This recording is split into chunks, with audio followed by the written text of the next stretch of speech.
In the sprawling darkness of the 41st millennium, scattered across 1,000,000 battle-scarred worlds and buried deep within fortress monasteries that have weathered 10,000 years of war, there exist beings who walked alongside gods. These are not the resurrected primarchs who have recently returned to lead their legions, nor are they the whispered legends of perpetuals who might still lurk in shadow.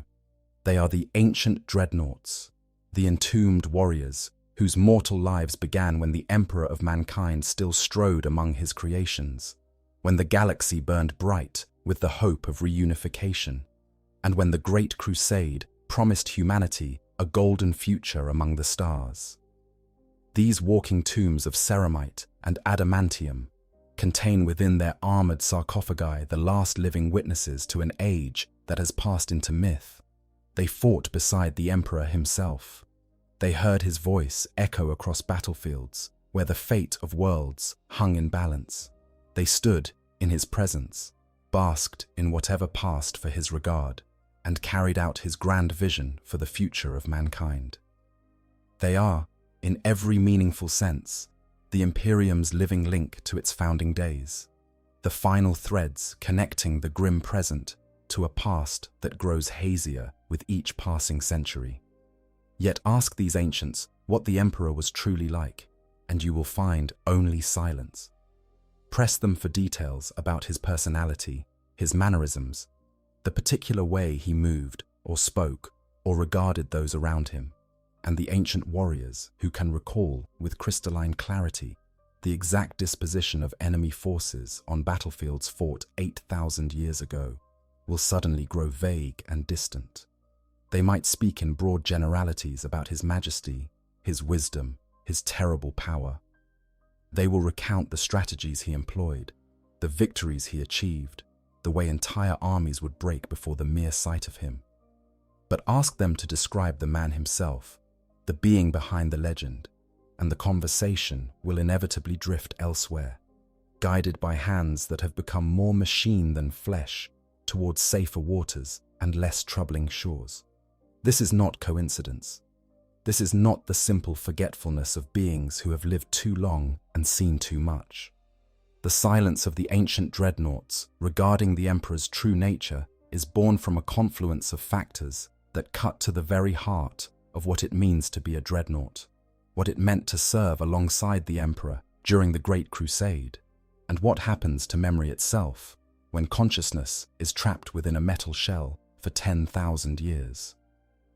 It is a silence born from tragedy, from the cruel mechanics of their half-life existence, from the nature of the emperor himself, and from the desperate need to preserve what little humanity still flickers within their ancient forms. To understand why these venerable warriors refuse or are unable to describe what the emperor was really like, we must first understand what they have become, the terrible price they paid for their continuation, and the slow erosion of everything that once made them who they were. We must descend into the darkness of their existence, walk through the corridors of their fading memories, and confront the horrifying reality that sometimes the greatest honor can be the cruelest curse. Only then can we comprehend why the Imperium's most precious living, links to its founding age, guard their silence as fiercely as they guard the battle standards of their chapters, and why perhaps that silence is the kindest mercy they can offer to a galaxy that desperately needs them to remember what they are so desperately trying to forget. The Walking Tombs. Understanding what a dreadnought truly is. To comprehend why ancient dreadnoughts cannot or will not speak of the Emperor, one must first understand the nightmarish reality of what they have become. The Imperium speaks of dreadnought interment in terms of honor and continuation, painting it as the ultimate reward for those space marines whose service has been exemplary, whose wounds would otherwise claim their lives. They are told, as their broken bodies are carried from the battlefield, that they will continue to serve, that death need not be the end of their war against the enemies of mankind. The chapter's tech marines and chaplains speak solemnly of the privilege of joining the ranks of the Ancient Ones, of becoming living history wrapped in blessed metal and consecrated machinery. But this is propaganda, a necessary fiction to make bearable what is, in truth, one of the most horrifying fates that can befall a space marine. The reality of dreadnought interment is surgical butchery performed on the knife's edge between life and death, a process so traumatic that it can kill through shock alone, even for beings whose bodies have been genetically modified to endure unimaginable punishment. When a space marine's body has been catastrophically damaged, when apothecaries have exhausted every other option for preserving life, when the choice comes down to merciful death or this final, desperate measure, the process of creating a dreadnought begins. The space marine, barely clinging to consciousness, his body a ruin of shattered bone and torn flesh, is prepared for the rites of interment. What remains of his ruined form is stripped away with brutal efficiency. Limbs that can no longer serve are removed. Organs that have failed are extracted. The flesh that once allowed him to feel the wind on his face, the weight of a bolter in his hands, the brotherhood of battle brothers standing shoulder to shoulder in the shield wall, all of this is cut away until what remains is barely recognizable as having once been human. A brain, perhaps a few vital organs floating in nutrient solution, a consciousness screaming in agony as neural connectors are driven directly into grey matter, with a precision that would make even the most skilled chirurgeon's hands shake. The pain of pain. This process defies description. We must remember that these are space marines, beings whose bodies produce pain-suppressing hormones that would render an ordinary human unconscious, whose mental conditioning includes psychoreactive blocks specifically designed to help them endure torture that would break lesser minds. Yet the insertion of neural interface hardware into a still-living brain, the process of hardwiring consciousness itself to machine systems, creates such overwhelming agony that Marines have been known to die from the shock alone. Their hearts, those twin engines that have beaten steady through 100 battles, simply stop. Their brains, unable to process the violation being perpetrated upon them, shut down entirely. Death, in these moments, must seem like mercy. For those who survive the interment, who somehow maintain the spark of consciousness through the surgical horror, what awaits is not truly life, but a pale shadow of it, a half-existence that will stretch across centuries. They wake within their sarcophagus to find themselves forever separated from the world they once knew. Their eyes are gone, replaced by optical sensors that feed data rather than sight. Their ears no longer hear sound as humans understand it, but rather process audio input as information to be catalogued and analyzed. They cannot feel warmth or cold, cannot taste or smell, cannot experience the simple pleasure of breathing air that is not filtered through recycling systems and fed to organs floating in amniotic fluid. The sarcophagus becomes their entire world, a coffin that keeps them alive even as it seals them away from everything that made life worth living. They float in darkness and synthetic fluids, their consciousness tethered to the dreadnought systems by neural links that never let them forget the machine they have become. Every movement of the dreadnought's massive limbs, every targeting solution calculated, every enemy engaged and destroyed, all of this is experienced not as a warrior wielding weapons, but as a mind that has become the weapon itself. They are no longer space marines who wear armor. They have become living components in a war machine, organic processors running tactical algorithms in shells of blessed metal. But perhaps the cruelest aspect of dreadnought existence is not the initial transformation, but what comes after, the slow psychological degradation that awaits all who are interred. The extended neural interface, with something as massive and complex as a dreadnought, creates immense mental stress on the occupant.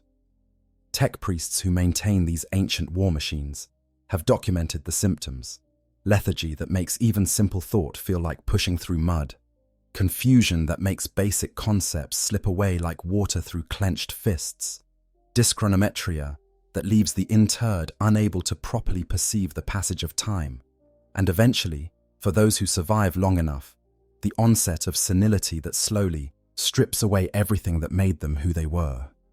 This is why, when not actively deployed in battle, dreadnoughts are placed into stasis sleep, sealed away in vaults deep within their chapter's fortress monastery. But this sleep is no mercy, no rest for warriors who have given everything. It is a half-lucid limbo where memories churn endlessly, where dreams are indistinguishable from nightmares, where the boundaries between past and present dissolve into a churning maelstrom of recollection and horror. Some whisper that the entombed do not truly sleep at all, but exist in a state of constant awareness, screaming into the void of their isolation, while their bodies, such as they are, remain utterly unresponsive. When they are finally awakened for battle, weeks or decades, or even centuries later, the transition is not smooth. Some emerge confused, unable to remember where they are or what they are. Others wake in rage, their minds fractured by the time spent trapped between consciousness and oblivion. Still others simply cannot be awakened at all, their minds having finally retreated so far into themselves that no amount of stimulation can draw them back. And with each awakening, with each battle fought, and then return to the darkness of stasis, memories begin to erode. Not all at once, not with the sudden catastrophic failure of a broken system, but slowly, insidiously, like water wearing away at stone over millennia. The details fade first. The names of battle brothers who fought beside them become vague impressions. The faces of commanders who led them blur into indistinct shapes. Specific battles, once seared into memory with perfect clarity, blend together into a general sense of conflict and violence. The human elements of their existence, the small moments of camaraderie and connection that defined their lives as flesh and blood warriors, these slip away first because the machine has no need of them, no place to store such impractical, unnecessary data. What remains, what the Dreadnought systems allow to persist, are tactical assessments and combat effectiveness ratings. The strategic disposition of forces on forgotten battlefields stays sharp, while the laughter of battle brothers around a fire fades to nothing. The exact specifications of enemy armor and weaponry remain perfectly catalogued, while the sensation of brotherhood, of belonging to something greater than oneself, slowly dissolves into abstract concepts without emotional weight. The Dreadnought remembers how to kill with perfect efficiency, while forgetting why killing once mattered, what they were fighting for beyond the simple mechanical fulfillment of assigned objectives. This is the true horror of Dreadnought existence, the realization that comes slowly to all who are interred. They are not warriors anymore, not really. They are weapons that can think, consciousness trapped in machines designed for nothing but violence, slowly losing everything that made them human, while gaining nothing but the ability to kill more efficiently. And for those ancient enough to remember the Great Crusade, who walked alongside beings that seemed like gods, this slow erosion of self means that their memories of that golden age are not reliable histories, but fragmentary impressions, colored by the trauma of their transformation, warped by 10,000 years of mental degradation, and filtered through systems that were never designed to preserve the subtle nuances of human experience. Memory as a battlefield, the neurological nightmare of eternal service. The human brain, even one as enhanced and modified as that of an Adeptus Astartes, was never designed to function for 10,000 years. Evolution shaped our neural architecture for a span of decades, perhaps a century if fortune smiled and genetics proved favorable. The Space Marines' enhancements pushed this boundary, granting them theoretical lifespans that could stretch across millennia. But this assumes their brains remain housed within bodies that support and nourish them, that provide the complex hormonal and chemical balance necessary for proper neural function. A Dreadnought sarcophagus provides none of this natural support system. Instead, it offers only the bare minimum required to keep brain tissue alive and firing, to maintain consciousness at levels sufficient to control the war machine's systems, to preserve just enough of the person that once was to make the Dreadnought more than just an automaton following pre-programmed instructions. This minimal preservation comes at a terrible cost. Without the full biological support system of a living body, the brain within a Dreadnought sarcophagus begins to deteriorate in ways both subtle and profound. Neural pathways that are not constantly reinforced begin to degrade. Synaptic connections weaken and fail. The delicate balance of neurotransmitters that governs everything from memory formation to emotional response slowly shifts toward dysfunction. And most critically for our purposes, the mechanisms by which memories are stored, consolidated and retrieved begin to break down in ways that make reliable recall increasingly difficult and eventually impossible. Consider what happens during a single cycle of awakening and re-entombment. The Dreadnought is roused from stasis, a process that itself causes significant neurological stress as consciousness struggles to reassert itself after periods of dormancy that might span decades or centuries. The Marine inside must reorient himself to his existence, remember what he has become, accept once again the horror of his half-life. Then comes deployment, hours or days or weeks of combat, where the neural interface operates at maximum capacity, flooding the brain with tactical data, targeting solutions, threat assessments, and damage reports. The amount of information processing required is staggering, far beyond what any flesh and blood warrior must manage, and all of it channels directly through neural pathways that were never meant to handle such overwhelming data streams. During these periods of active combat, the brain prioritizes immediate tactical information over long-term memory consolidation. Survival requires constant awareness of the battlefield situation, continuous analysis of enemy movements, instantaneous calculation of firing solutions, and optimal positioning.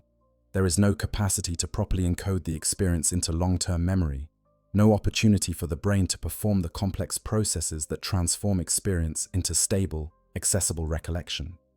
Everything becomes data to be processed and then discarded, relevant for the moment but unnecessary once the immediate threat has passed.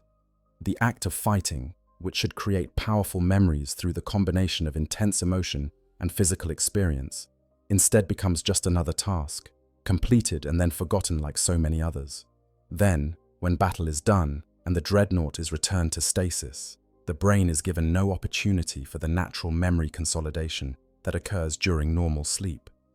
Instead, consciousness is simply shut down, frozen in place without the dream cycles and unconscious processing that allow ordinary minds to sort through experiences, reinforce important memories, and discard irrelevant information. When awakening comes again, possibly after centuries of this frozen state, the brain must somehow make sense of memories that were never properly consolidated in the first place, must try to connect experiences separated by vast gulfs of time, during which nothing existed but darkness and half-aware nightmares. The result is a memory system that becomes increasingly unreliable with each cycle. Early recollections might remain relatively intact, preserved in those first years after interment, when the brain still functioned in something approaching its natural state. But as centuries accumulate, as the number of awakenings and re-entombments grows, the clarity of memory degrades dramatically. Specific details blur into generalities. Sequential events lose their temporal anchoring, becoming jumbled together in ways that make it impossible to say with certainty what happened first or last, or whether they happened at all. Faces become indistinct. Names vanish entirely, or become attached to the wrong people, the wrong moments, the wrong contexts. For an ancient Dreadnought who remembers the Great Crusade, this degradation is particularly devastating, because those memories are not only the oldest, but also the ones that have been subjected to the most cycles of awakening and re-entombment. Every time they have been roused for battle over the past 10 millennia, those ancient memories have been accessed, pulled from storage, examined through the lens of their current diminished state, and then returned to neural pathways that grow less reliable with each passing century. It is like making copies of copies of copies. With each iteration, introducing new errors, new gaps, new uncertainties, until what remains bears only the faintest resemblance to the original experience. Moreover, the trauma of the interment process itself has colored these memories in ways that make them unreliable, even beyond the simple degradation of neural pathways. The overwhelming pain and horror of transformation into a dreadnought, the shock of suddenly finding oneself cut off from all normal sensory experience, the desperate psychological adaptation required to accept this new existence. All of this creates a lens of trauma through which all subsequent memories must pass. Psychologists have long understood that traumatic experiences fundamentally alter how memories are encoded and retrieved. The brain, in its attempt to protect itself from overwhelming distress, can fragment memories, suppress certain details while amplifying others, or even create false memories that are more bearable than the truth. An ancient dreadnought's recollections of the Great Crusade are therefore not simple recordings of events as they occurred, but rather reconstructions filtered through millennia of trauma, degradation, and the inhuman perspective of a being that has become more machine than man. When such a warrior tries to remember what the Emperor was like, he is not accessing a clear memory file, but rather attempting to piece together fragments of fragmentary recollections, each piece degraded by time, distorted by trauma, and processed through neural systems that no longer function as they were designed to. The question is not whether such memories are reliable, but whether they can be said to be memories at all, or whether they are simply stories the mind tells itself about a past that grows more distant and less substantial with each passing century. And there is something else, something even more insidious than simple degradation. The extended neural interface with the dreadnought systems does not merely preserve consciousness, it begins to fundamentally alter it. Over time, the boundary between the Marine's organic brain and the artificial intelligence systems of the dreadnought chassis begins to blur. The warrior starts to think in ways more suited to the machine, processing information in tactical frameworks rather than human narratives, prioritizing efficiency over emotional resonance, viewing experiences as data points rather than moments of lived reality. This is not a conscious choice, but an inevitable result of spending centuries hardwired directly into systems that were never designed to accommodate human consciousness in the first place. For the eldest dreadnoughts, those who have endured since the heresy or even before, this blurring has progressed to the point where they can no longer be certain which thoughts are their own and which are simply the machine's logic running through what remains of their organic neural tissue. When they try to access memories of the Emperor, they cannot be sure whether they are remembering their actual experiences or whether they are simply running through tactical assessments and historical data that have been fed into their systems by others. The very act of trying to remember becomes an exercise in uncertainty, in questioning whether anything they think they recall can be trusted, or whether it is all just the machine's approximation of what a memory might be, processed through systems that have no understanding of human experience and no capacity for genuine recollection. This uncertainty, this growing inability to trust one's own memories, is perhaps the cruelest aspect of a dreadnought's existence. They have been preserved specifically because they carry within them the history of their chapters, the accumulated wisdom of centuries of warfare, the living connection to their founding and their primarchs and the Emperor himself.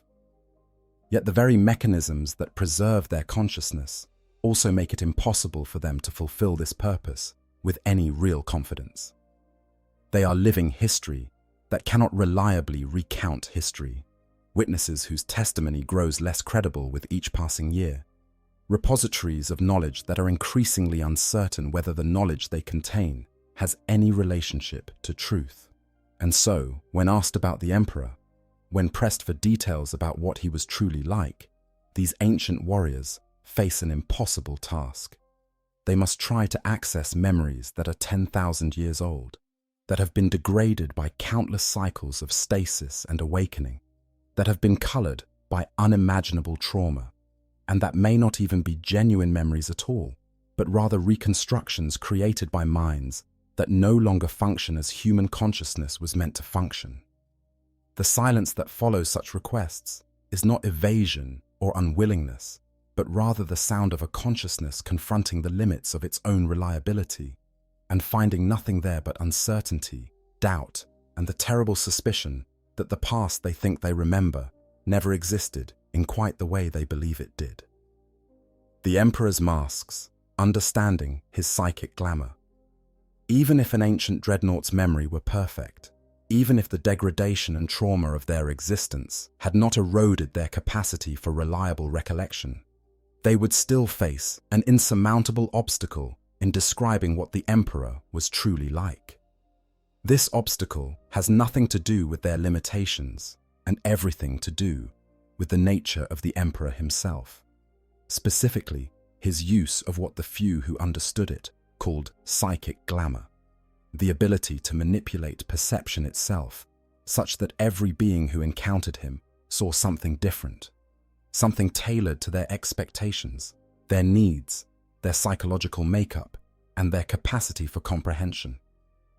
The Emperor of mankind was the most powerful psyker ever to exist in human history, a being whose command of the warp and its energies dwarfed even Magnus the Red at the height of his power.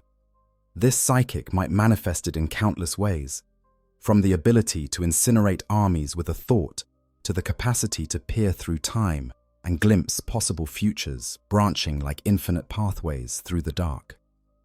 But perhaps his most subtle and most constantly deployed power was his ability to control how others perceived him, to project an image of himself that would inspire the greatest loyalty, the deepest respect, or the most useful emotional response from whoever stood in his presence.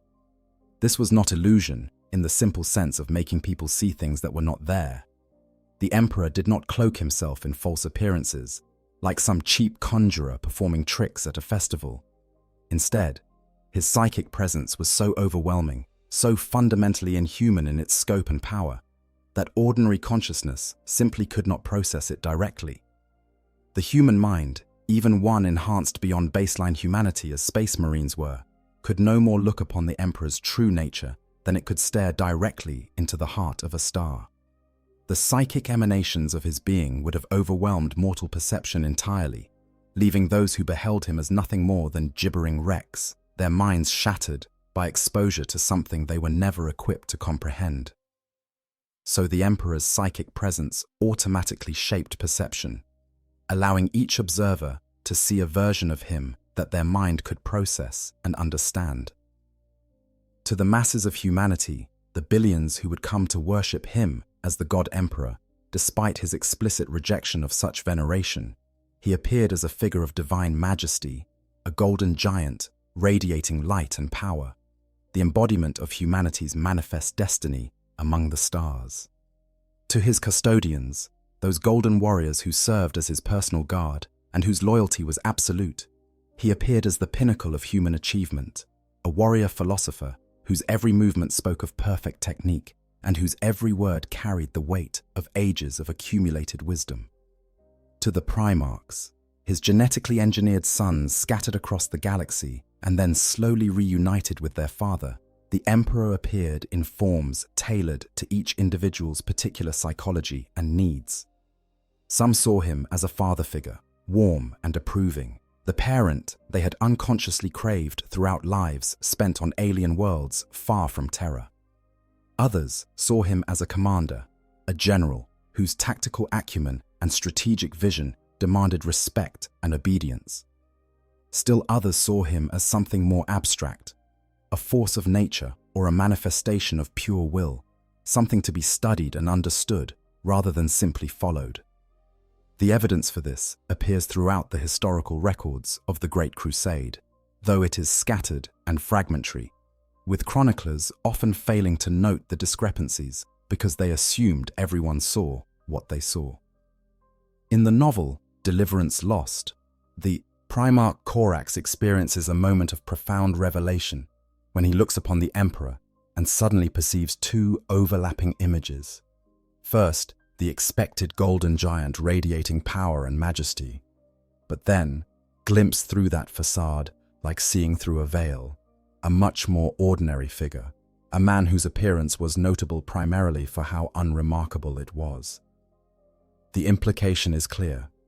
The magnificent being that inspired such awe was a projection, a psychic construct designed to invoke specific responses, while the true Emperor, the actual physical and spiritual entity beneath the glamour, was something that could pass unremarked through a crowd of ordinary humans. Similar accounts appear in other sources. In The Last Church, a short story detailing the Emperor's final conversation with the last priest on Terra before the conquest of the planet was complete, he appears as an ordinary man in practical clothing, someone who could be taken for a scholar or a philosopher rather than the master of mankind. In tales of his meetings with various primarchs, he appears differently to each. To Mortarion as a figure whose presence spoke of both divine authority and earthly pragmatism, to Vulcan as a smith whose skill transcended mortal capability, to Lemon Russ as a warrior king, whose bearing and manner resonated with the savage nobility of Fenrisian culture. Only those with no presence in the warp at all, the pariahs and blanks whose souls were voids in the psychic realm, could see through the glamour to whatever lay beneath. The Sisters of Silence, that order of blank warriors who served as the Emperor's ultimate weapon against psykers and demons, reportedly saw him as he truly was, unadorned by any psychic projection. But even they left no clear records of what that true appearance might have been, either because they were sworn to secrecy or because what they saw was so at odds with everyone else's experience that they had no language to adequately describe it. This has profound implications for any attempt by a space marine, even one who stood in the Emperor's presence during the Great Crusade, to provide an accurate description of him. What they remember seeing is not what he actually looked like, but rather what his psychic presence caused them to perceive, a perception shaped by their own psychology, their conditioning, their role within the Imperial war machine, and their capacity for processing the overwhelming reality of his power. Two space marines, standing side by side, might have looked at the Emperor and seen entirely different beings, yet neither would have been wrong, because both were seeing equally valid projections of a consciousness that existed on a level far beyond normal human experience. For a dreadnought trying to access memories of the Emperor from 10,000 years ago, this presents an impossible challenge. Not only must they try to recall memories that have been degraded by time and trauma, but they must try to remember something that was never really there in the first place, or rather, was there in a form specifically tailored to their perception at that moment in time. The Emperor they remember might bear little resemblance to the Emperor that another warrior remembers, and both might be equally distant from whatever the truth might be. Even worse, as their consciousness has been altered by millennia of existence as a dreadnought, the psychological framework that originally shaped their perception of the Emperor has changed dramatically. They are no longer the warrior who stood in his presence all those centuries ago. They have become something else, something neither fully human nor fully machine, and they can no longer be certain whether their memories reflect what they actually experienced, or whether they are projections of their current diminished state, trying to make sense of experiences their original self understood in ways that are no longer accessible. Moreover, the Emperor's use of psychic glamour means that any description an ancient dreadnought might offer would necessarily be incomplete and misleading. If they describe him as they remember seeing him, they are not describing the Emperor himself, but rather the projection he chose to show them. The image he calculated would produce the desired response in a space marine of their chapter and temperament and role. To claim this projection as truth would be to participate in a kind of historical fraud, to present a tailored appearance as objective reality, to mistake the mask for the face beneath. The ancient warriors understand this, at least on some level. They understand that what they remember seeing is not reliable testimony about the emperor's true nature, personality, or appearance. They understand that any description they might offer would be partial, incomplete, and potentially contradictory to what other witnesses might report. And so they remain silent, or they speak only in the broadest generalities, describing not what the emperor was, but rather what he represented, what his presence felt like, what his impact on history has been. These are statements that can be made without claiming specific knowledge of his appearance or personality, without pretending that their degraded, traumatized, and fundamentally uncertain memories constitute reliable historical evidence. The silence of the ancient dreadnoughts regarding the emperor's appearance is therefore not just a product of their own limitations, but also an acknowledgement of his nature. To describe him would require making claims that they know to be unreliable, presenting perceptions as facts, offering testimony about something that was specifically designed to defy accurate description. Better, then, to speak of his deeds rather than his appearance, his impact rather than his personality, his legacy rather than the particular way he moved or spoke or regarded those around him. These are statements that can be made with confidence because they are objectively verifiable, recorded in the history of the Great Crusade and the Imperium he founded. The rest, the specific details of appearance and manner and personality, these are lost not just to time and trauma, but to the fundamental impossibility of perceiving a being who existed on a level beyond normal human consciousness, who shaped perception itself to serve his purposes, and whose true nature may never have been accessible to anyone, not even those who served him most closely. Bjorn the Fell-Handed, the eldest, and his fading recollections. Among all the ancient dreadnoughts who still serve in the 41st millennium, one stands alone as the most ancient, the most revered, and potentially the most tragic. Bjorn the Fell-Handed of the Space Wolves is the last surviving space marine who can credibly claim to have fought during the Horus Heresy itself, to have served directly under his Primarch Leman Russ, and to have walked in the Emperor's presence during the Golden Age of the Great Crusade. He is more than 10,000 years old, having been interred in his dreadnought chassis sometime after the heresy concluded, and his Primarch departed on his mysterious final journey into the Eye of Terror. For 10 millennia, Bjorn has endured, waking periodically when the Space Wolves need his wisdom, or when the Fang itself stands threatened, then returning to the darkness of stasis to wait out the centuries until he is needed again. Bjorn represents the ultimate example of what we have been discussing, a consciousness that has endured far beyond any reasonable lifespan, that has been subjected to countless cycles of awakening and re-entombment, that has witnessed the slow decline of the Imperium from its heights during the Great Crusade to its desperate situation in the 41st millennium, and that carries within its failing neural pathways the last living memories of an age that has passed into legend. If anyone could describe what the Emperor was truly like, if anyone could provide reliable testimony about his appearance, his personality, his manner of speaking and moving and regarding his servants, it should be Bjorn. Yet even this most ancient of ancients, this living relic of a bygone age, offers only frustratingly vague and general descriptions when asked about the Emperor, speaking of him in terms of impression and impact rather than specific recollection. The accounts we have of Bjorn's memories, fragmentary though they are, paint a picture of a consciousness in decline, a mind that recognizes its own degradation and struggles desperately to preserve what little remains of its connection to the past. In some tales, Bjorn is depicted as relatively lucid, capable of engaging in conversation and strategic planning, his ancient wisdom still valuable despite the millennia that have passed since he last walked as a flesh and blood warrior. In these moments, he speaks of the Emperor with reverence but remarkable vagueness, describing him as one might describe a force of nature or a concept rather than a person.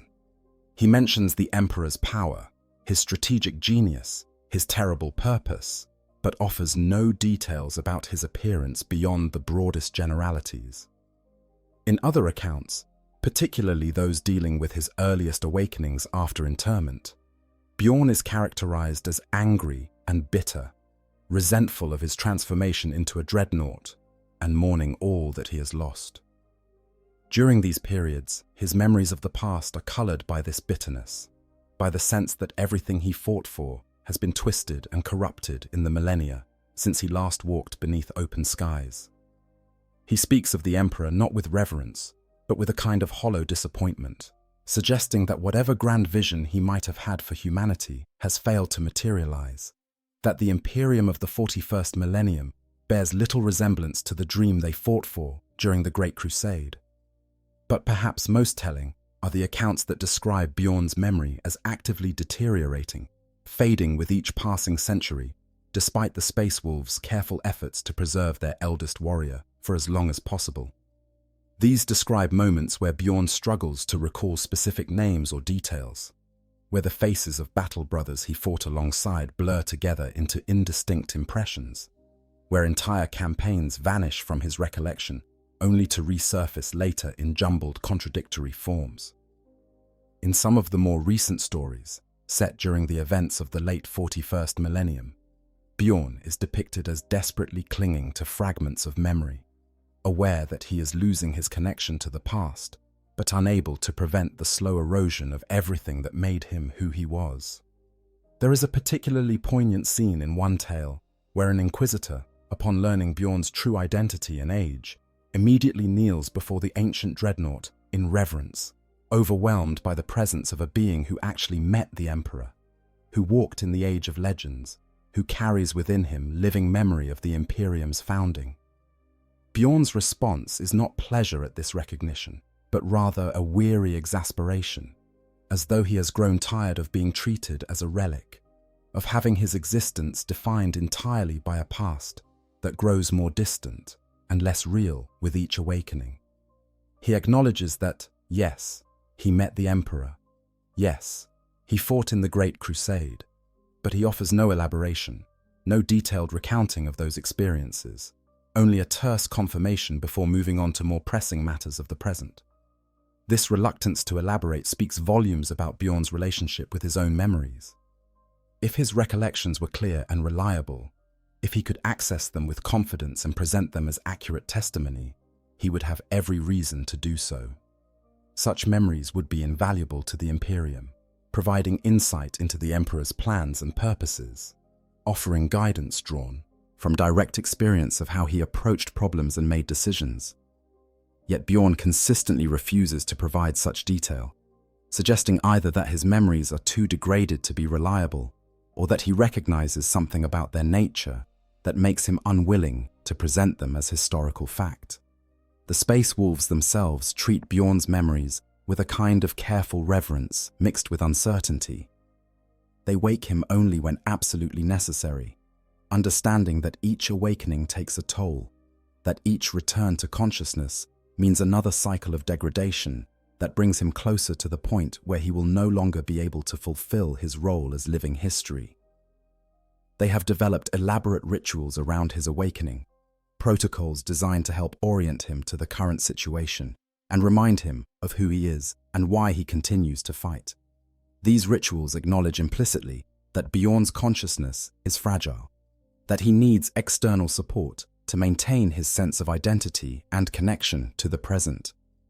Moreover, the Space Wolves' records suggest that Bjorn's lucidity varies dramatically depending on how long he has been in stasis and how recently he was last awakened.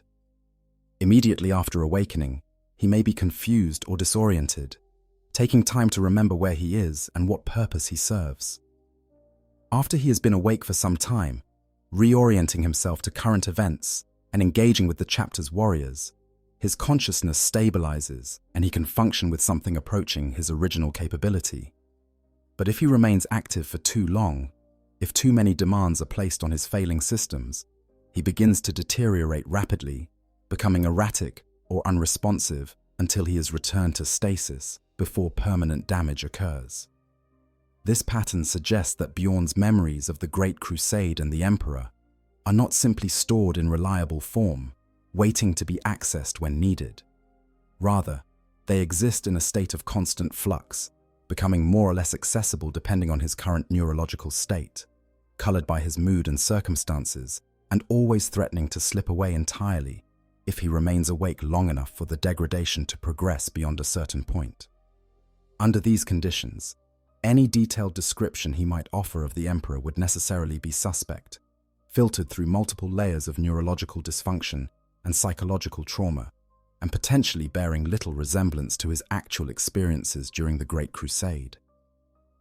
There is also the question of what Bjorn's continued existence represents to the Space Wolves and the wider Imperium.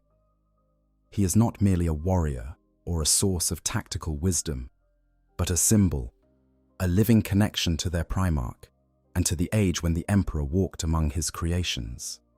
To have him speak in uncertain terms about his memories, to admit that he cannot reliably describe what the Emperor was like, would be to undermine that symbolism, to acknowledge that perhaps their living link to the past is not so reliable after all. Better then for Bjorn to remain largely silent on such matters, to speak in generalities that cannot be challenged, to preserve the useful fiction that he carries perfect memory of the Great Crusade, even as the reality of his degrading consciousness makes such perfect memory impossible. And perhaps, on some level, Bjorn himself recognizes the kindness in this silence.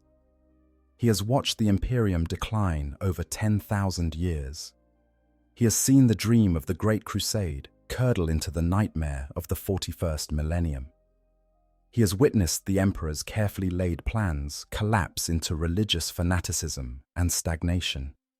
To speak in detail about what the Emperor was truly like, to describe the being he actually encountered during the Great Crusade, would be to invite comparison between that past and this present, to highlight the gap between what was promised and what has been delivered. Such comparisons serve no useful purpose and might even be harmful, undermining faith in a system that, for all its flaws, is all that stands between humanity and extinction.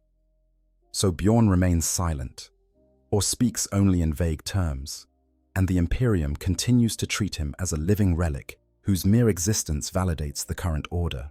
The truth of his fading memories, the uncertainty of his degrading consciousness, the impossibility of reliable testimony about events that occurred 10,000 years ago, and were perceived through a psychic glamour that made accurate description impossible even at the time. All of this remains unspoken, hidden behind the facade of venerable wisdom and ancient authority. It is a kindness, perhaps, both to Bjorn and to those who need to believe that somewhere, someone still remembers the Golden Age before everything went wrong. The weight of witness, psychological burdens of being living history. Beyond the mechanical degradation of memory and the impossibility of accurately perceiving the Emperor, there exists another layer of explanation for why ancient dreadnoughts will not describe what he was truly like. This reason is psychological rather than neurological, rooted in the immense burden of being one of the few remaining witnesses to an age that has achieved mythological status in the minds of those who came after. To be an ancient dreadnought in the 41st millennium is to exist as a walking contradiction. You are revered as living history, but also suspect, because your very existence challenges the carefully constructed narratives that the Imperium has built around its founding age. The Imperium of the 41st millennium desperately needs its myths. After 10,000 years of grinding warfare, of slow technological regression, of bureaucratic stagnation and religious extremism, the people of the Imperium require the belief that once things were better. They need to believe that during the Great Crusade and before the Horus Heresy, the Emperor walked among his people and guided humanity toward a golden future. They need to believe he was wise, benevolent, impossibly powerful, and possessed of a grand vision that would have saved mankind, if only it had not been betrayed by Horus and the traitor Primarchs. They need to believe that the current nightmare is an aberration, a temporary setback, and that somewhere within the Imperium's history lies the blueprint for reclaiming what was lost. These beliefs require a particular image of the Emperor, the God Emperor, the master of mankind, the the figure of divine authority whose word was law and whose presence inspired absolute loyalty. The official histories and religious texts of the Imperium present this version consistently, describing him in terms of unambiguous majesty and terrible power, as a being who transcended normal humanity to become something approaching divine. This image serves important functions within the Imperium's ideological structure, providing both a model of perfection to aspire toward and a justification for the autocratic, totalitarian nature of the current government. An ancient dreadnought who actually met the Emperor possesses knowledge that might complicate or contradict this carefully maintained mythology. They remember, however imperfectly, that the Emperor was also pragmatic and ruthless, willing to commit genocide against human populations that refused to submit to his authority, willing to suppress any expression of religious belief, even as his own Great Crusade took on increasingly religious overtones. They remember that he was often distant and inscrutable, making decisions that seemed arbitrary or cruel to those who served him, treating even his own sons with a coldness that bordered on contempt when they failed to meet his expectations. They remember that the dream of the Great Crusade involved massive casualties, entire cultures wiped from existence, and a level of ideological rigidity that left no room for dissent or alternative visions of humanity's future. These memories, if spoken aloud and presented as reliable testimony, would undermine the mythology that the Imperium requires. They would humanize the Emperor in ways that make his divinity questionable. They would reveal that the Golden Age was perhaps not so golden after all, that the dream of the Great Crusade involved nightmare elements from its inception, that perhaps the current state of the Imperium is not a tragic deviation from his plans, but rather their natural conclusion. Such revelations would be devastating to imperial morale and potentially heretical under the doctrines of the ecclesiarchy, which has spent millennia constructing an elaborate theology around the emperor's divinity. The ancient dreadnoughts understand this danger. They have watched over centuries or millennia as the Imperium has transformed from a secular, atheistic empire into a theocratic nightmare where the emperor is worshipped as a god, despite his explicit rejection of such veneration during his lifetime. They have seen how this religious fervor, however misguided it might be from the perspective of the emperor's original intentions, provides essential psychological sustenance to populations living in unbearable conditions. The belief that they suffer for a divine purpose, that their sacrifices matter to a God who watches over them, is often all that prevents complete social collapse and despair. To undermine that belief by presenting a more nuanced, complicated, and human version of the Emperor would be to destroy one of the few things keeping the Imperium functional. There is also the question of self-preservation.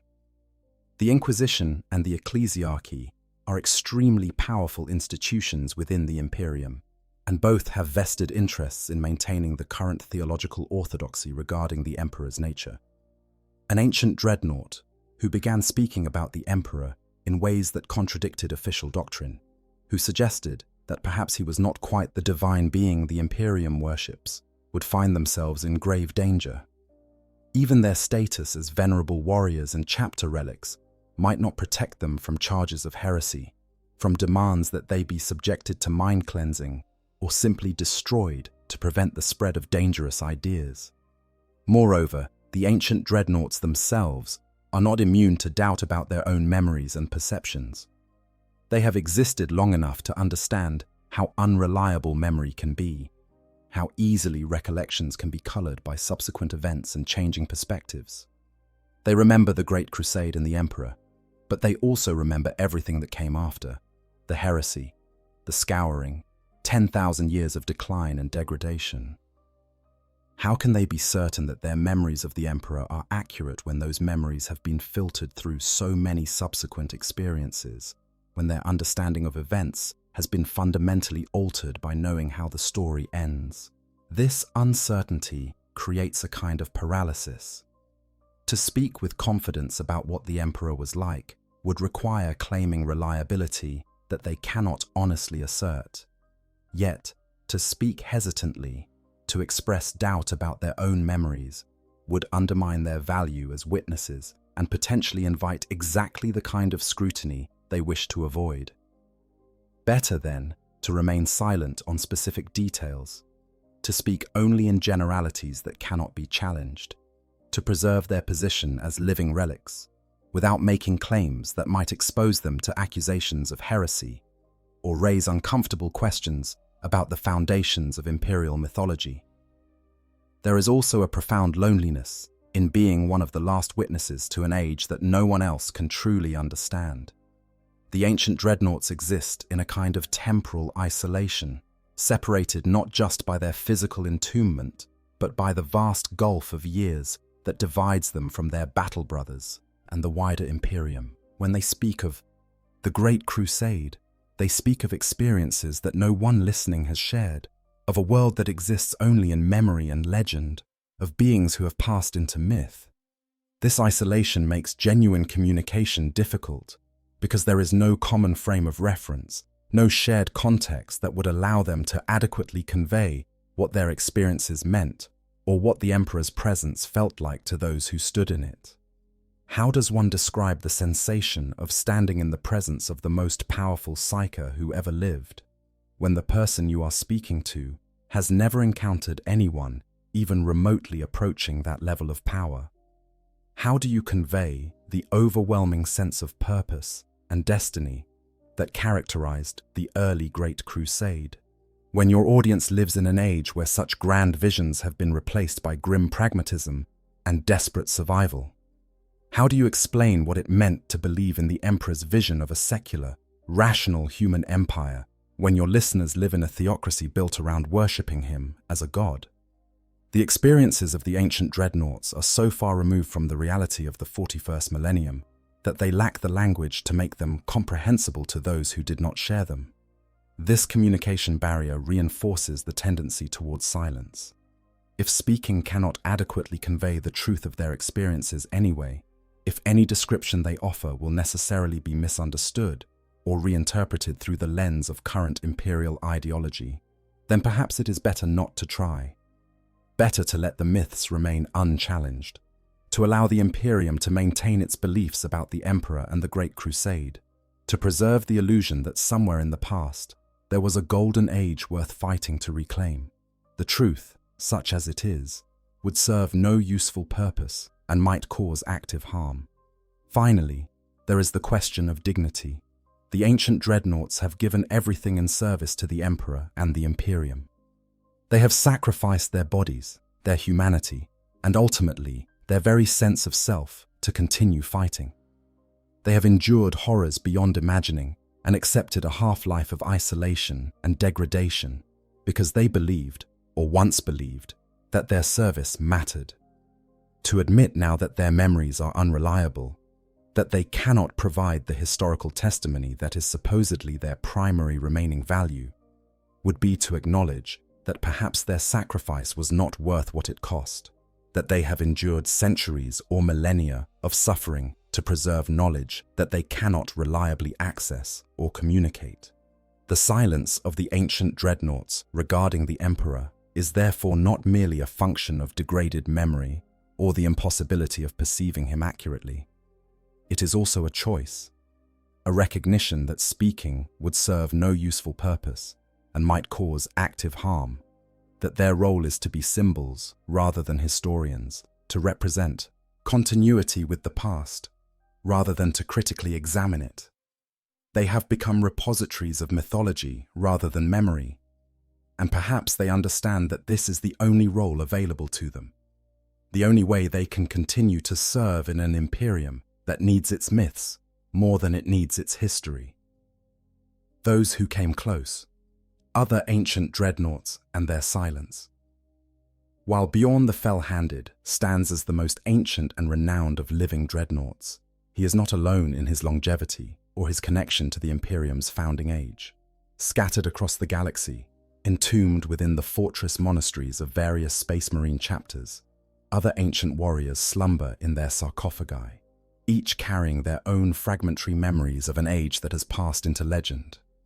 Among these, certain individuals stand out as particularly significant, each offering through their actions or inactions further evidence for why these ancient witnesses refused to describe what the emperor was truly like. Ancient Rylanor of the Emperor's Children represents perhaps the most tragic example of a heresy-era warrior enduring into the ages beyond. Buried beneath the virus-bombed ruins of Istvan III, after surviving the initial betrayal by Horus and the traitor legions, Rylanor remained conscious and aware for 10,000 years, denied even the mercy of stasis sleep, his consciousness trapped within a failing sarcophagus while the planet's surface slowly cooled around him. When finally discovered by members of his legion, now fully corrupted by chaos and serving Slaanesh, Rylanor's first act was to attempt to destroy them and himself with a virus bomb, preferring annihilation to continuing existence in a galaxy where his legion had fallen so far from what it once was. Rylanor's story is particularly instructive because it illustrates the depth of trauma and disillusionment that can afflict those who remember the Great Crusade. He had served loyally under the Emperor, had fought to bring his vision of a united humanity to reality, had believed in the righteousness of their cause and the nobility of their purpose. The betrayal on Istvan shattered that belief completely, revealing that the perfection his legion supposedly embodied was nothing but facade and corruption waiting to bloom. For 10,000 years, he had nothing to do but contemplate this betrayal, to replay in his mind everything he had believed and everything he had lost. When Rylanor spoke, his words were filled with rage and bitterness, not about the Emperor directly, but about what the Emperor's vision had become, how the dream of the Great Crusade had curdled into nightmare. He made no attempt to describe what the Emperor was like as a person, offered no testimony about his appearance or manner or personality. Instead, he spoke only of duty and honor, of what the Emperor's children were supposed to be and what they had become. The absence of any detailed discussion of the Emperor himself is striking, suggesting either that Rylanor's memories had degraded too far to provide such detail, or that he found the topic too painful to address, preferring to focus on abstract principles rather than the specific being who had created and then apparently abandoned them to their fate. The anchorite presents a different but equally illuminating case. A word-bearer who turned against his legion during the Battle of Calth, recognizing the futility and evil of their assault on the Ultramarines, he surrendered to Guilliman and was surprisingly spared execution. Instead, he was imprisoned, where he spent years in prayer and contemplation, eventually becoming a secret architect of the imperial cult that would rise after the heresy concluded. Severely wounded in a suicide attempt born from overwhelming guilt about his legion's betrayal, he was interred in a Contemptor dreadnought to preserve his life and continued to secretly influence the development of imperial theology for centuries after. The anchorite's relationship with memory of the Emperor is complex and fraught with contradiction. As a word-bearer, he had been part of the legion that initially spread worship of the Emperor as a god, only to be brutally rebuked when the Emperor ordered the destruction of Monarchia, the perfect city the word-bearers had built in his honor.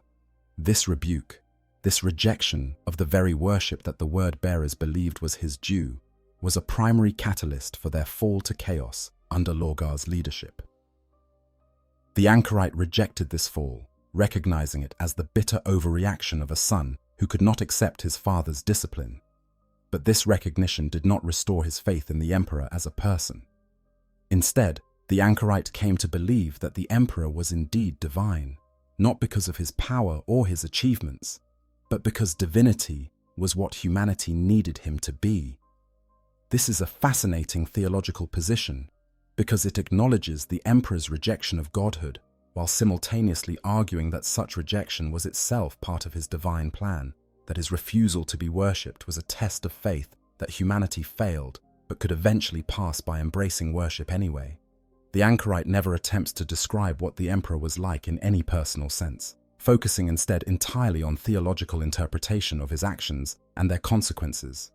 This theological focus allows the anchorite to avoid the problem of unreliable memory while still claiming authority based on his proximity to the events of the Great Crusade and heresy. He does not need to remember specific details about the emperor's appearance or personality, because his argument is not historical, but theological. The emperor's true nature is irrelevant to the anchorite's theology. What matters is the effect his existence has on humanity's collective consciousness, the way his image shapes human destiny, regardless of what he actually was or wanted to be. This is perhaps the most sophisticated form of silence regarding the emperor, one that acknowledges the impossibility of truly knowing him, while claiming that such knowledge is unnecessary for faith. Other ancient dreadnoughts from the heresy era exist scattered throughout the lore, each with their own fragmentary appearances and stories. Lork of the World Eaters, the former legion master who was interred before Angron's discovery and the implementation of the Butcher's Nails, represents a witness to the pre-Primarch Legion and serves as a reminder of what the World Eaters were before their descent into bloodlust and madness. Yet even Lorke, whose memories should encompass both the Emperor-led unification wars and the early Great Crusade, offers little detailed testimony about the Emperor himself, instead focusing on the transformation of his legion and the tragedy of what they became. The pattern across all these ancient warriors is consistent. Regardless of their specific circumstances, their legion's ultimate loyalty or treachery, their personal faith or disillusionment. None of them provide the kind of detailed, reliable description of the emperor that historical scholarship would require. This consistency cannot be coincidental. It suggests something fundamental about the nature of their experience and their relationship to memory that transcends individual psychology or circumstance. Some of these ancient warriors may be protecting themselves through silence, understanding that detailed testimony about the emperor might expose them to accusations of heresy or challenge their useful status as living relics. Others may be acknowledging the unreliability of their own memories after centuries or millennia of degradation. Still others may be recognizing that what they remember seeing was shaped by the emperor's psychic glamour and therefore not reliable testimony about his true nature anyway. And some may simply be unable to find words adequate to describe an experience that was inherently beyond the capacity of language to convey. But beneath all these specific reasons lies a more fundamental truth. These ancient warriors have all come to understand, through long years of reflection and the perspective that only extreme age can provide, that the emperor was not simply a man or even a superhuman being whose nature could be adequately described through normal means. He was a force of nature, a living singularity, whose presence fundamentally altered the reality around him, a consciousness operating on levels that normal human perception could not fully grasp.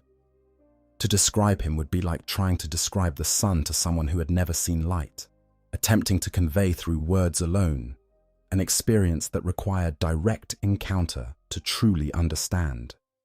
Moreover, these ancient warriors have watched the emperor become something else entirely in the 10,000 years since his internment on the Golden Throne. The being they remember, whatever his appearance or personality might have been, no longer exists in that form. The emperor has become an idea, a symbol, a god in the warp shaped by the faith of countless trillions. The gap between what he was and what he has become is so vast that any description of the former seems irrelevant to the latter. They remember a man, however extraordinary, while the Imperium worships a god. To speak of that man would be to challenge the god, and perhaps they have come to believe that the god, however false it might be to the original being's intentions, is what humanity needs more than it needs the truth. So they remain silent, these ancient witnesses, or they speak only in generalities that reveal nothing specific. They have become guardians not of historical truth, but of necessary myth, understanding that their role is not to correct the record, but to preserve the illusion that the record can be trusted. They are living lies in service to a greater truth, that humanity requires belief in something beyond itself, something perfect and powerful and ultimately benevolent. even if that something never truly existed in the form that current belief imagines.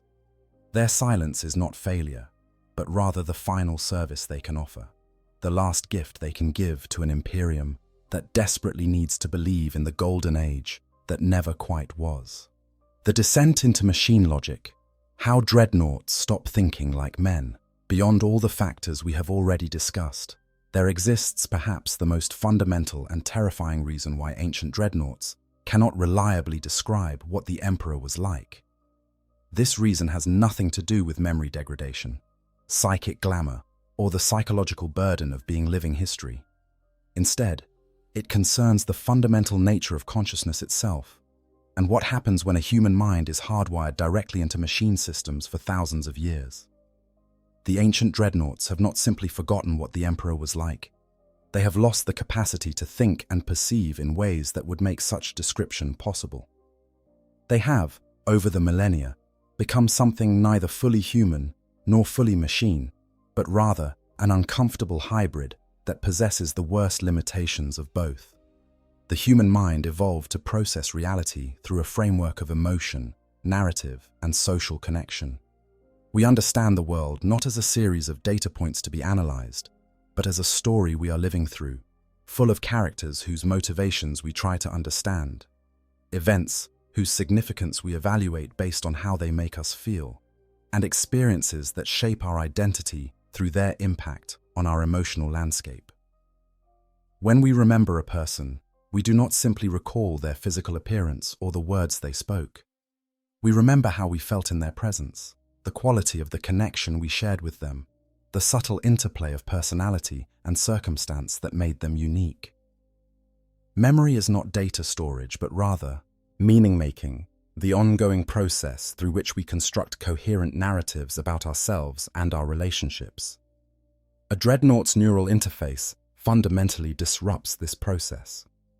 By hardwiring consciousness directly into machine systems designed for tactical analysis and threat assessment, it gradually rewires the brain's neural architecture away from human modes of processing and toward machine logic. The Dreadnought systems demand constant attention to tactical data, enemy positions, threat assessments, ammunition counts, damage reports, optimal firing solutions, strategic evaluations. The brain, responding to these demands, begins to prioritize these forms of information processing over the emotional and narrative frameworks that characterized human consciousness. Initially, this shift is subtle. The newly interred Space Marine retains his sense of self, his memories of who he was, his emotional responses to events and people around him. But with each awakening, with each battle fought and returned to stasis, the balance shifts incrementally further toward machine thinking. Neural pathways associated with emotional processing and narrative construction are used less frequently and begin to weaken.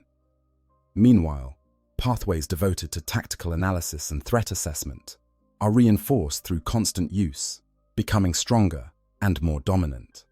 Over decades and then centuries, the fundamental architecture of consciousness changes, becoming something that is no longer quite human in its functioning.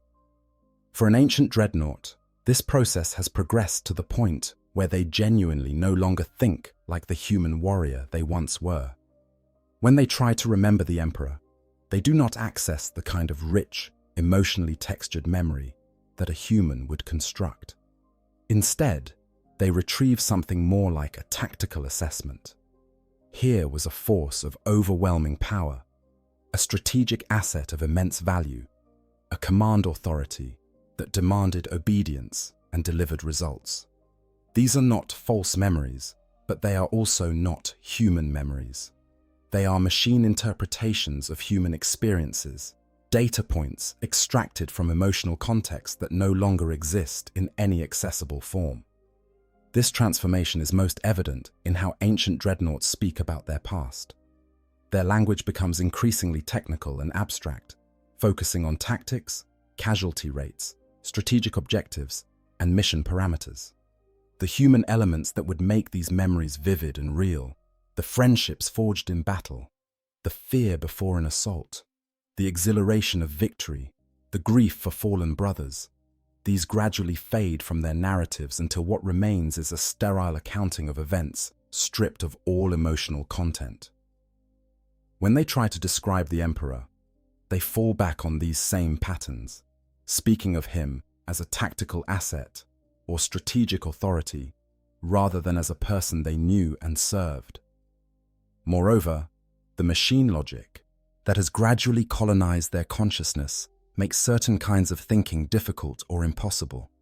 Ambiguity, nuance, contradiction, all the messy complexity that characterizes human experience and human relationships, these become increasingly difficult to process. The machine demands clear categories: threat or ally, efficient or inefficient, mission critical or expendable. There is no space in this framework for the subtle interplay of personality traits that make a person unique, no capacity to hold contradictory impressions in tension with each other, no tolerance for the kind of ambiguity that characterized the emperor's nature and his relationship with those who served him. An ancient dreadnought, trying to describe the emperor, must somehow translate an experience of profound emotional and psychological complexity into the limited vocabulary of machine logic. He must take memories that were originally encoded in human terms, rich with feeling and interpersonal nuance, and express them through a consciousness that has become increasingly unable to process such information. The result is inevitably impoverished, stripped of everything that would make the description meaningful, reduced to empty generalities because the specific details that would provide texture and depth simply do not register to a mind that has learned to think like a targeting computer. This is perhaps most tragic when we consider what these warriors have lost. They remember, in some abstract sense, that they once felt things differently, that events and relationships once had an emotional richness that seems impossible from their current perspective. But they cannot access those feelings anymore, cannot reconstruct the emotional landscape that gave their memories meaning. It is like trying to remember color after having been blind for thousands of years. The abstract knowledge that color exists, but no longer any direct experience of what it was like to see it. Some ancient dreadnoughts retain flickers of their original humanity, moments where something breaks through the machine logic and they experience genuine emotion or human connection. These moments are treasured precisely because they are so rare, because they represent brief returns to a way of being that has been almost entirely subsumed by the demands of their mechanical existence.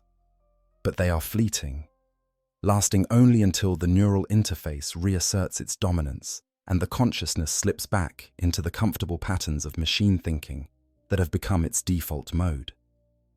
For these ancient warriors, attempting to describe the emperor is therefore not merely difficult, but represents a kind of category error. They are being asked to use human language to convey human experiences through a consciousness that has become fundamentally non-human in its functioning. The emperor they remember exists as a data point in a tactical assessment, a force multiplier in strategic calculations, an authority, figure whose commands were executed without the capacity for genuine understanding or emotional response. This is not how they originally experienced him, but it is all that remains accessible through a consciousness that has been reshaped by millennia of machine interface. The tragedy here is not simply that they cannot remember, but that they can no longer even understand what kind of information is being requested of them. When asked what the emperor was like, they hear a query about tactical capabilities or strategic doctrines, not a question about personality or presence, or the ineffable qualities that make a person unique. They cannot provide the kind of description that would satisfy, because they have lost the cognitive framework that would make such description possible. They are the last living witnesses to the emperor's presence during the Great Crusade, but they have been transformed into witnesses who can no longer bear witness to anything but the most sterile, mechanical aspects of what they experienced. This is why their silence is so complete and so final. It is not that they choose not to speak, or that they fear the consequences of speaking. It is that they genuinely no longer possess the capacity to speak meaningfully about the emperor as a person, rather than as a strategic asset. the machine has won, gradually and inexorably colonizing their consciousness, until all that remains is a weapon that can think, but can no longer truly remember, cannot truly feel, and cannot convey in any meaningful way what it meant to stand in the presence of the master of mankind when he still walked among his creations. The burden of false memory, why silence is more honest than speech. As we have explored the myriad reasons why ancient dreadnoughts cannot or will not describe what the Emperor was truly like, we must now confront an uncomfortable possibility that cuts to the heart of historical memory itself. Perhaps the most honest answer these ancient warriors could give, if they were to speak fully candidly about their recollections of the Emperor, would be, "I do not know if what I remember is true."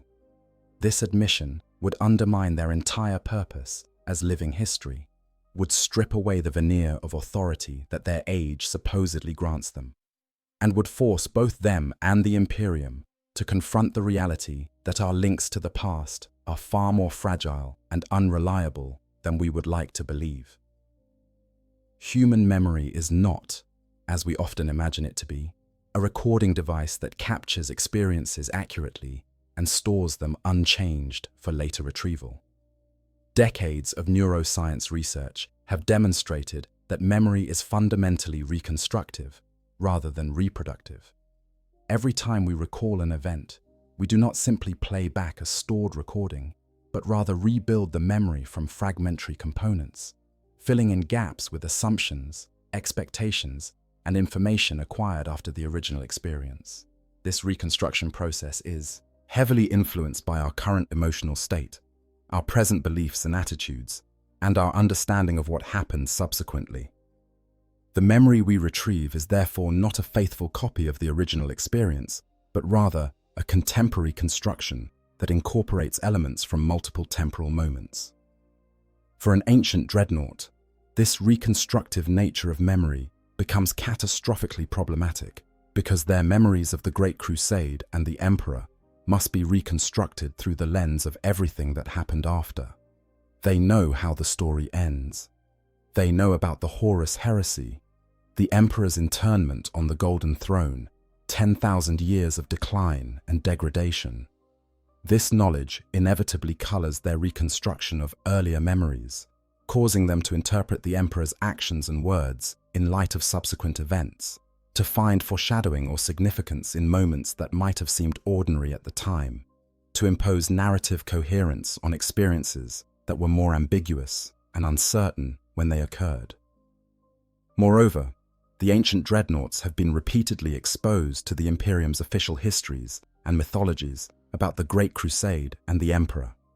Even when held in stasis, they are sometimes awakened to provide counsel or answer questions, exposing them to the contemporary understanding of their past. Over millennia, this exposure means they have encountered countless retellings of events they participated in, each retelling shaped by the theological and political needs of the moment. These retellings cannot help but influence their own memories, introducing elements that may not have been present in the original experience, but which have been incorporated through repeated exposure to later narratives. This creates a situation where an ancient dreadnaught's memory of the Emperor is not simply their own first-hand experience, but rather an amalgamation of that original experience, 10,000 years of subsequent events and their interpretation, exposure to official imperial mythology about the Emperor's nature and purposes, and the reconstructive processes of a consciousness that has been fundamentally altered by machine interface and neural degradation. What they remember might be completely accurate to the original experience, or it might be almost entirely constructed from these later influences, or more likely, it is some unknowable mixture of the two. The honest response to this situation would be to acknowledge the uncertainty, to admit that they cannot distinguish between genuine memory and later construction, to confess that their testimony is unreliable and should not be taken as authoritative historical evidence. But such admission would serve no useful purpose and might cause active harm. The Imperium needs its witnesses to be reliable. needs to believe that somewhere there still exist beings who carry authentic memory of the founding age, needs the reassurance that comes from having living connections to its mythological past. An ancient dreadnought who admitted doubt about their own memories would undermine this need, would force uncomfortable questions about the reliability of all historical testimony, and would ultimately diminish their own value to their chapter and the wider Imperium. They would be transformed from respected ancients whose counsel carries the weight of vast experience into broken relics whose testimony cannot be trusted. The silence they maintain regarding the Emperor is therefore not just protective of themselves, but protective of the entire structure of historical memory that the Imperium relies upon. There is also a more subtle form of honesty in their silence. By refusing to provide detailed descriptions that they cannot verify, the ancient dreadnoughts are actually displaying intellectual integrity despite the pressure to do otherwise. They understand, perhaps better than anyone else in the Imperium, that memory is unreliable, that their experiences were shaped by factors that make accurate recall impossible, and that speaking would require claiming certainty they do not possess. Their silence is therefore the most honest answer they can give to questions they cannot answer reliably. I do not know what the Emperor was truly like, and I have too much respect for truth to pretend otherwise. This honesty extends to their understanding of the Emperor's psychic glamour. If different people saw him differently based on his manipulation of their perceptions, then any description an ancient dreadnought might offer would necessarily be only their perception, not objective truth about his appearance or nature. They would be describing not the Emperor, but rather the image the Emperor chose to project to a space marine of their particular psychology and role. To present this projection as truth would be dishonest, would mistake the mask for the face beneath, and would contribute to the perpetuation of myths that might bear little relationship to reality. Furthermore, the ancient dreadnoughts must grapple with the possibility that even if their memories were perfect, even if they could recall with total accuracy every moment they spent in the Emperor's presence, they still could not truly describe what he was like, because he was fundamentally beyond human comprehension. The Emperor's consciousness operated on levels that transcended normal human experience.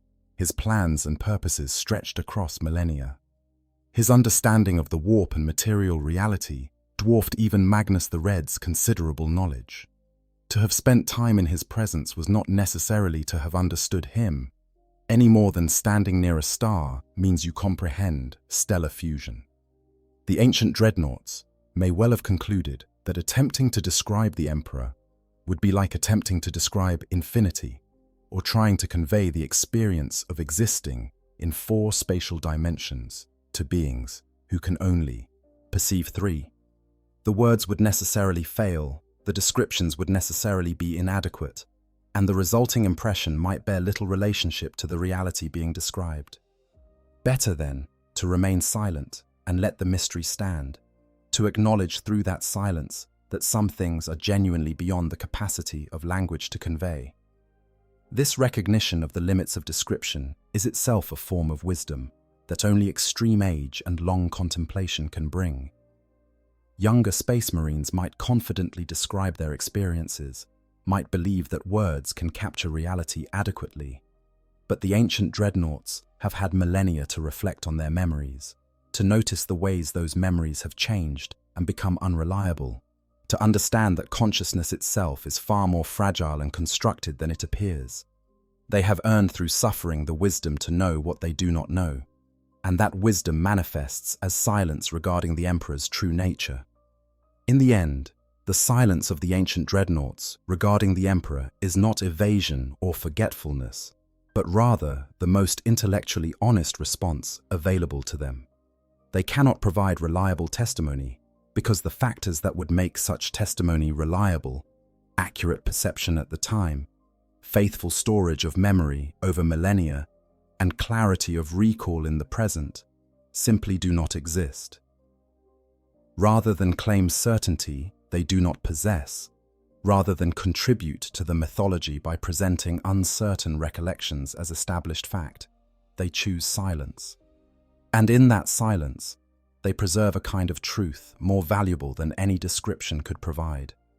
The truth that the past is ultimately unknowable, that our connections to history are more tenuous than we would like to believe, and that sometimes the wisest answer is to acknowledge that we do not know and cannot know with confidence. The price of preservation, what dreadnought existence costs the Imperium. Before we draw our exploration to a close, we must consider one final dimension of why ancient dreadnoughts remain silent about the Emperor. This dimension concerns not what has been lost to these ancient warriors, but rather what preserving them has cost the Imperium itself, and how this cost creates a kind of institutional pressure towards silence that reinforces all the individual factors we have already explored. The Imperium's desperate need to maintain its ancient dreadnoughts as living links to its past has created a system that actively discourages honest testimony about that past, that rewards vague generalities over specific details, and that ultimately values the symbol of historical continuity more than actual historical truth. The creation and maintenance of a dreadnought represents an enormous investment of resources. The sarcophagus itself is a marvel of archaeotech, combining life support systems that can sustain consciousness for millennia with neural interface technology that allows that consciousness to control a war machine of tremendous power. Many of the components required for dreadnought construction are no longer fully understood by the Adeptus Mechanicus, meaning they must be salvaged from ancient examples or painstakingly recreated through trial and error. The Contemptor pattern.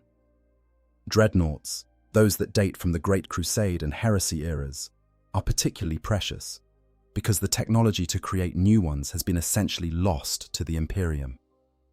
Each time an ancient dreadnought awakens, it requires the attention of skilled tech priests who must perform elaborate rituals to rouse the machine spirits and ensure that all systems function properly. The awakening process itself is delicate and dangerous, with the constant risk that something will go wrong and the precious consciousness within will be lost forever. Once awakened, the dreadnought must be carefully monitored, with tech priests standing ready to intervene if signs of malfunction appear, or if the occupant shows symptoms of the mental degradation that threatens all who remain active for too long. This level of investment creates powerful incentives to protect the dreadnought's value as an asset. An ancient dreadnought who admits that his memories are unreliable, who confesses doubt about his ability to accurately recall the Great Crusade, who acknowledges that he cannot provide the historical testimony that supposedly justifies his preservation. Such an admission would call into question whether the enormous resources devoted to maintaining him are being well spent. If he cannot serve as living history, if his memories are too degraded or uncertain to be trusted, then perhaps those resources would be better allocated elsewhere to creating new space marines, or maintaining equipment, or supporting any of the countless other demands on the Imperium's stretched capabilities. The institutional pressure, therefore, is for ancient dreadnoughts to maintain the fiction that they possess reliable memory, that their testimony is valuable, that their continued preservation serves an essential function. This pressure does not necessarily take the form of explicit commands or threats. Rather, it is implicit in how they are treated, in the reverence shown to them, in the expectation that they will serve as fonts of wisdom and guidance. To disappoint these expectations, to reveal themselves as broken relics whose primary value is symbolic rather than substantive, would be to betray the trust placed in them and potentially doom themselves to abandonment or even destruction. Moreover, the chapters that house these ancient dreadnoughts have their own reasons for maintaining the fiction of reliable historical memory. A chapter that possesses a dreadnought from the Heresy era gains enormous prestige from this connection to their founding. Other chapters look upon them with respect and perhaps envy. The Inquisition and other imperial institutions treat them with deference. This prestige would be significantly diminished if it became widely known that these ancient witnesses cannot actually provide reliable testimony about the age they supposedly remember. The chapter's leadership, therefore, has incentive to present their ancient ones as authoritative sources of historical knowledge, regardless of the actual state of those ancient warriors' memories. This creates a conspiracy of silence, though one that is more organic than organized. No one explicitly demands that ancient dreadnoughts lie about their memories or pretend to know things they do not. Instead, there is simply a shared understanding that certain questions should not be pressed too hard, that certain doubts should not be expressed too loudly, that it is better for everyone involved if the ancient warriors maintain their dignified silence, rather than admitting the extent of their uncertainty. The silence regarding the Emperor is therefore not just a personal choice made by individual dreadnoughts, but rather a systemic response to institutional pressures that reward silence and punish honest acknowledgement of limitations. There is also the question of what revealing the full truth about ancient dreadnoughts' mental state would mean for the wider institution of dreadnought interment. Currently, Space Marines who are catastrophically wounded are told that interment in a dreadnought represents the highest honor, that they will continue to serve their chapter and their emperor for centuries to come, that their wisdom and experience will guide future generations. This narrative makes the horror of interment bearable by framing it as continuation rather than ending, as elevation rather than diminishment. But if it became widely known that dreadnought existence leads inevitably to mental degradation, to the slow erosion of memory and personality, to the eventual transformation into something neither human nor machine, but rather a weapon that can think but cannot truly remember or feel, this narrative would become much harder to maintain. Space Marines facing interment might resist or request the mercy of death instead. Chapters might find it increasingly difficult to convince their wounded warriors that this fate is preferable to simply allowing them to die with dignity and have their gene seed harvested for the next generation. The silence of ancient dreadnoughts about their true mental state, their unwillingness to speak clearly about how unreliable their memories have become, therefore serves to preserve the institution of dreadnought interment itself. They protect future generations of Space Marines from fully understanding what they are accepting when they agree to be interred, allowing the chapter to continue extracting service from its most grievously wounded warriors, rather than granting them the peace of death. This is a grim calculus, but it is one that the Imperium's desperate circumstances arguably require. Resources are too scarce, enemies too numerous for the luxury of allowing experienced warriors to simply die when technology exists to preserve them in some form. Furthermore, the ancient dreadnoughts themselves may feel obligated to maintain the fiction for the sake of younger warriors who have been more recently interred. These newly created dreadnoughts look to the ancient ones as examples of what they themselves might become, as proof that consciousness can persist and service can continue despite the horror of transformation. If the ancient ones were to speak honestly about their degradation, about the slow loss of everything that made them who they were, about the growing uncertainty of their own memories, and the transformation of consciousness into something barely recognizable as human, this would inflict psychological devastation on younger dreadnoughts who need to believe that there is hope, that adaptation is possible, that the horror they are experiencing will eventually become bearable. The ancient warriors, therefore, maintain their silence partly out of compassion for their younger counterparts, choosing to present a facade of stability and wisdom rather than reveal the full extent of their deterioration. They become, in effect, actors playing the role of venerable ancients, performing the function that others need them to perform, even as they privately recognize that the performance bears little relationship to their actual internal experience. The silence about the Emperor is just one aspect of this larger performance, this necessary fiction that allows the system to continue functioning despite being built on foundations that would crumble if examined too closely. There is also something deeply cynical in how the Imperium treats its ancient dreadnoughts that becomes visible when we consider the silence regarding the Emperor in this institutional context. These warriors are valuable not primarily for what they actually remember or what testimony they can actually provide, but rather for what they represent. for the symbolism of their existence. They are living propaganda, walking proof that the Imperium's connection to its founding age remains intact, that the wisdom of the Great Crusade has not been entirely lost, that there exist beings who carry within them direct experience of the Emperor's presence. The actual content of their memories, the reliability of those memories, the accuracy of any testimony they might provide, these are secondary concerns at best. What matters is their existence, their presence, the fact that they can be pointed to and held up as examples of continuity.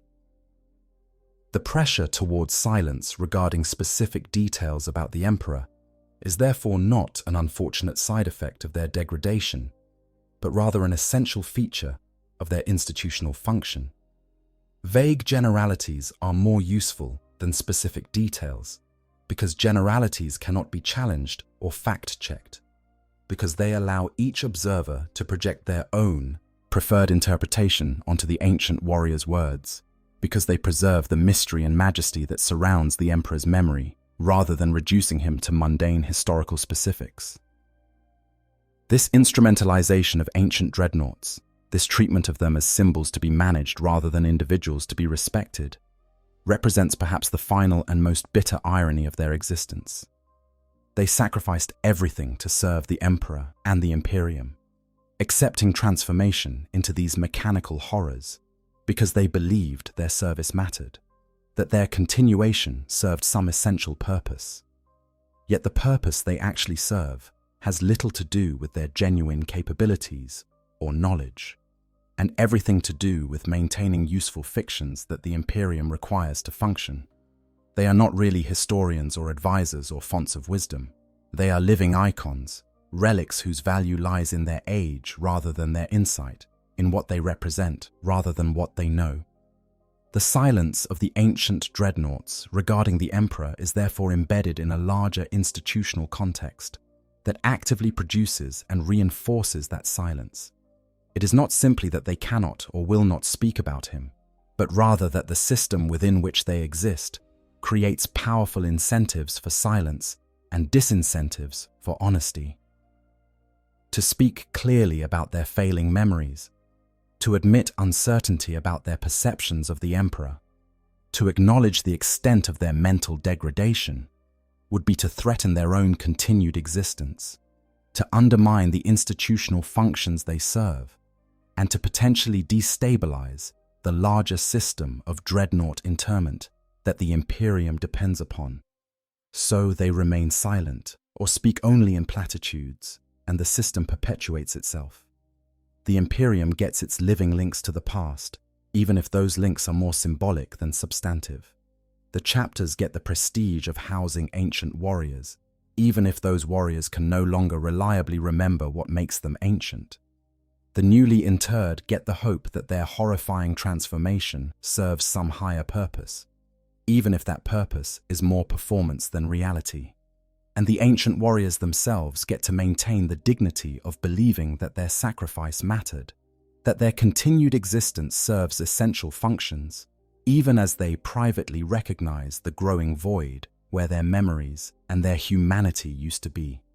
This institutional dimension of their silence is perhaps the most tragic aspect of their entire situation, because it reveals that even if they wanted to speak honestly about the Emperor and their degraded memories, even if they chose to prioritize truth over institutional convenience, the system would likely find ways to suppress or discredit their testimony. An ancient dreadnought, who began speaking uncomfortable truths about memory degradation and the unreliability of historical testimony, would quickly find himself marginalized, described as having finally succumbed to the madness that threatens all who are interred for too long. His words dismissed as the confused ramblings of a failing consciousness, rather than the honest assessment of someone who has earned the right to speak truth through millennia of suffering. The silence is therefore not just self-imposed, but systemically enforced, not just individual choice, but collective necessity, not just personal limitation, but institutional requirement. The ancient dreadnoughts cannot describe what the Emperor was truly like, not only because of degraded memory, psychic glamour, trauma, and the transformation of consciousness into machine logic, but also because the institutions they serve need them not to, because the Imperium requires them to be symbols rather than historians, because honesty about their limitations would threaten systems that cannot afford to be threatened. Their silence protects not just themselves, but an entire architecture of useful fictions that the Imperium has constructed around its past. And perhaps they have come to understand that this protection is the last service they can render, the final gift they can give to a civilization that desperately needs its myths more than it needs its history. Conclusion: the mercy of forgetting. We have journeyed deep into the darkness of the ancient Dreadnoughts' existence, exploring the mechanical degradation of their memory systems, the psychological trauma of their transformation, the impossibility of accurately perceiving the Emperor through his psychic glamour, the burden of being living history in an age that needs myth more than truth, and the fundamental transformation of consciousness that occurs when a human mind is hardwired to machine systems for millennia. Through all of this exploration, one truth emerges with crystalline clarity. The silence of these ancient warriors regarding the Emperor is not a single simple thing, but rather a convergence of multiple factors, each sufficient on its own to make reliable description impossible, and all working together to create a barrier between the present and the past that cannot be breached. But perhaps there is one final layer to this silence that we have not yet fully explored, one that cuts deeper than all the others and touches on something fundamental about the nature of memory, loss, and the passage of time. Perhaps the ancient Dreadnoughts' silence regarding the Emperor is not merely inability or unwillingness, but rather a kind of mercy, both for themselves and for the Imperium they continue to serve. Perhaps forgetting, or at least the inability to speak of what has been forgotten, is the only way these broken warriors can continue to exist without being consumed by grief for what has been lost. The Great Crusade represented humanity's greatest moment, the brief, shining period when it seemed like all the Emperor's plans might actually succeed, when the dream of a united, rational, secular human empire spanning the galaxy seemed achievable. The ancient Dreadnoughts, who fought during that time, believed they were building something magnificent, something that would last forever and justify every sacrifice made in its name. They believed in the Emperor's vision with a fervor that seems almost incomprehensible from the grim darkness of the 41st millennium. They thought they were creating paradise, and then it all fell apart. The heresy shattered the dream completely, revealed that even the Primarchs, those godlike beings who seemed perfect and incorruptible, could be turned to darkness and treachery. The Emperor who had seemed invincible was struck down by his own son and forced onto the Golden Throne, reduced to a corpse that could barely maintain consciousness, let alone lead his people. Everything the ancient Dreadnoughts fought for, everything they believed in, everything that made their sacrifices meaningful, it all crumbled to ash. To remember the Emperor clearly, to be able to describe him in vivid detail, would be to remember what was lost with perfect clarity. It would be to carry the full weight of that loss, to understand completely the gulf between what was promised and what was delivered, to bear witness to the greatest failure in human history. For warriors who have already sacrificed their humanity, their bodies, and their capacity for normal existence, this additional burden might simply be too much to bear. The silence regarding the Emperor might therefore be a kind of protective amnesia, a mercy granted by failing neural systems and the passage of time that allows them to continue serving without being paralyzed by grief for what might have been. Consider what it must be like to wake from stasis in the 41st millennium and confront the reality of what the Imperium has become. The secular dream has been replaced by theocratic nightmare. The Emperor who explicitly rejected worship is now the focus of the largest religious cult in human history. The Imperium, he created to unite humanity in rationality, has devolved into superstition, stagnation, and endless war. every value he stood for has been perverted or abandoned. His vision has failed so completely that its opposite has emerged triumphant. For an ancient dreadnought who remembers the Great Crusade clearly, who can recall the Emperor's presence and his stated purposes with perfect accuracy, the confrontation with the 41st Millennium must be devastating. They have not merely outlived their time, but watched their entire purpose become meaningless, seen their sacrifices accomplish the exact opposite of what they were intended to achieve. The faithful service of 10,000 years has preserved not the Emperor's dream, but rather its grotesque corruption into everything he fought against. The silence regarding the Emperor might therefore be the last defense these ancient warriors have against despair, if they cannot quite remember what he was. Truly, if the details have faded and become uncertain, then perhaps they can convince themselves that maybe the current Imperium is not so different from what he intended. Maybe the imperial cult is not such a betrayal of his atheistic principles.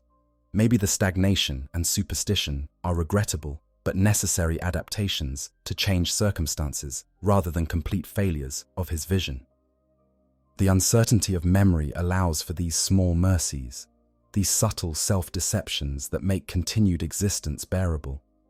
Moreover, to speak clearly about the Emperor, to describe him in detail and explain his actual principles and purposes, would be to force confrontation between the myth and the reality, to make explicit the gap between what he wanted and what has actually occurred.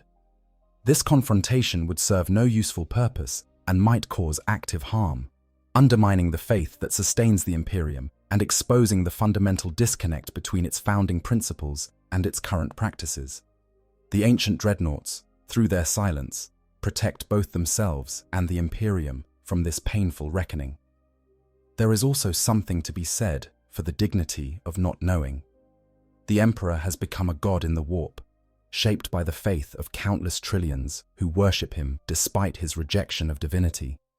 This new entity, this Gestalt consciousness formed from belief and psychic power, bears little resemblance to the being the ancient dreadnoughts remember. To speak clearly about the historical Emperor would be to reveal how different he was from what he has become, to make explicit the transformation that has occurred through 10 millennia of worship and mythologization. But perhaps it is better to let the mystery stand, to allow the Emperor to be both the historical figure and the divine entity, without forcing clarity on the distinction.